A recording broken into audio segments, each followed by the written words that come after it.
पेण शहराला लागून असणाऱ्या भोगवती या महत्वाच्या नदीवरील सुरू असणाऱ्या 2 पदरी पुलाचे काम युद्ध पातळीवर सुरू असून या पुलाचे काम येत्या मार्च अखेरपर्यंत पूर्ण करण्याचा मानस सार्वजनिक बांधकाम पेण विभागाचे कार्यकारी अभियंता DM पाटील यांनी पत्रकारांशी बोलताना व्यक्त केला। या पुलाच्या बांधकामाची पाहणी करताना ते पत्रकारांशी बोलत होते। पेण शहराला लागून असणाऱ्या आणि पेण शहर व तरणखोप गाव एकमेकांना जोडणाऱ्या भुंड्या पुलाचे काम खूप जुने असल्याने या पुलाची कोणत्याही क्षणी पडझड होण्याची शक्यता असल्याने याच पुलाच्या बाजूने आता 2 पदरी सुसज्ज अशा पुलाची उभारणी करण्यात येत आहे। राज्याचे तत्कालीन सार्वजनिक बांधकाम मंत्री रवींद्र चव्हाण हे नदीला लागून असलेल्या विसर्जन घाटाचे उद्घाटन करण्यासाठी आले असता या पुलाची केवळ उभारणी नको तर पुलासोबतच बंधारा बांधून पाणी अडवा पाणी जिरवा ही संकल्पना राबवा असे सांगितल्यानंतर त्यांच्या संकल्पनेनुसार आणि विद्यमान आमदार रवींद्र पाटील यांच्या पाठपुराव्याने रामेश्वर कन्स्ट्रक्शनच्या माध्यमातून या कामाला गती देण्यात आली आहे। या पाण्यामध्ये बोटिंग सारखी एखादा पर्यटनालाही चालना देणारा व्यवसाय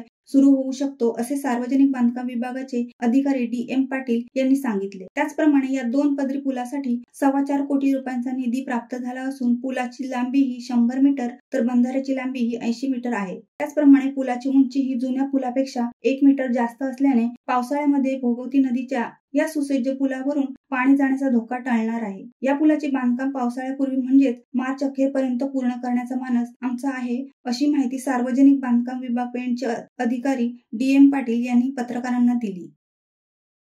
उपअभियंता सार्वजनिक बांधकाम विभाग पेण तरणखोप पेण बोरगाव या नदीवरती एका मोठ्या पुलाचं बांधकाम आता सध्या चालू आपल्याला दिसत आहे।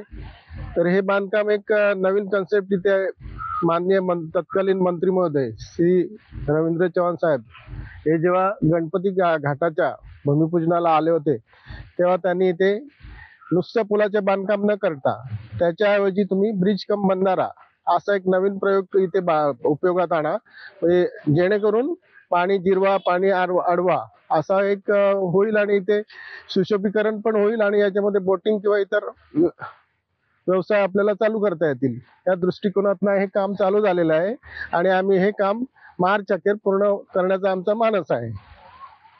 पुलाचं काम अहोरात्र चालू आहे, सुट्टीच्या दिवशी पण चालू असतं। तरी चांगला एक प्रयोग आपल्या पेण तालुक्याला एक होणार आहे आणि एक 2 पदरी सुसज्ज असा मोठा पूल इथे बांधकाम आपल्याला झालेले पाहावयास मिळणार आहे।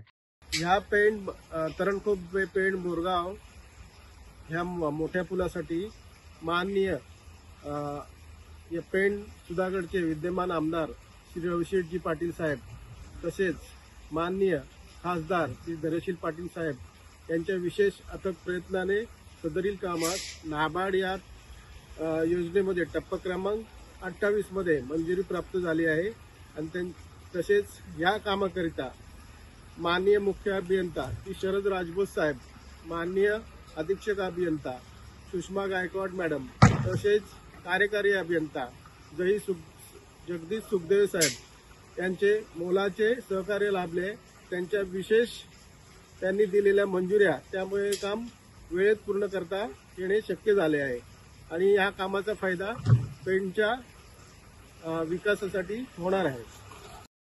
शिवसत्ता टाइम्स न्यूज ब्युरो पेण। दे धडक बेधडक वृत्त देणाऱ्या आपल्या शिवसत्ता टाइम्स न्यूज चॅनलला लाल बटन दाबून सबस्क्राईब करा आणि बेल आयकॉनला क्लिक करायला विसरू नका।